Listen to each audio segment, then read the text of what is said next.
Hello, Assalamualaikum semua. Okey, hari ni kita nak ajar cara kita buat pemfaktoran, metod yang ketiga. Okey, macam mana kita nak faktorkan bila kita jumpa persamaan macam ni?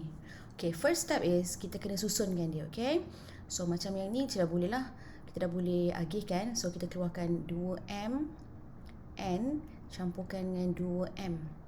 So apa yang kita sama dekat sini? Yang sama dekat sini adalah 2M, betul tak? Jadi kita keluarkan 2M dekat bahagian luar. Balance dia adalah N. Kalau kita dah keluarkan dua-dua ni, maksudnya kita jadikan dia adalah 1. Alright?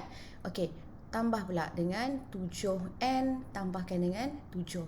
Jadi, situasi macam ni yang sama adalah nilai 7. Okey, jangan lupa tambah, sign tambah. So, kita keluarkan 7. Jadi, yang tinggal adalah apa? N campur 1. Nampak? Sama tak nilai kat dalam bracket? Sama, betul? Okey, jadi kita ambilkan nilai yang di luar kotak ni dengan ini.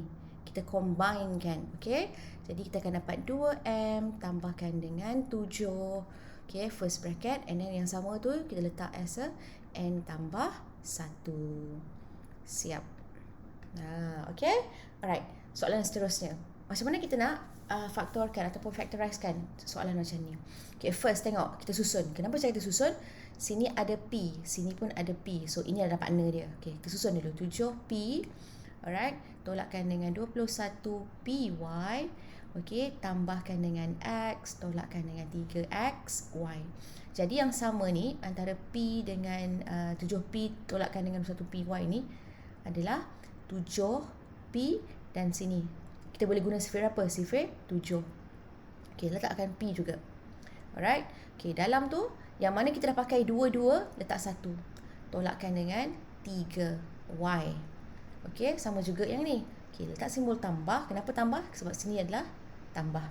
Okay, so yang sama adalah X dengan X. Keluarkan X. Yang mana kita dah pakai, jadikan dia 1. Yang balance iaitu 3 dan Y, kita letakkan kat sini. 3 dan Y. Okay, nampak sama tak yang dalam bracket kita? Sama kan? Alright, so kita combinekan 7P tambah X yang ni Combinekan yang ni. Okay, tambahkan dengan X. Alright. And then another bracket kita letak as a 1 tolak 3Y. Siap? Alright. Okay, sampai sini je dulu video kita untuk hari ni. Okay, insyaAllah kita akan upload banyak lagi video berkenaan dengan topik matematik. Jangan lupa subscribe. Assalamualaikum semua.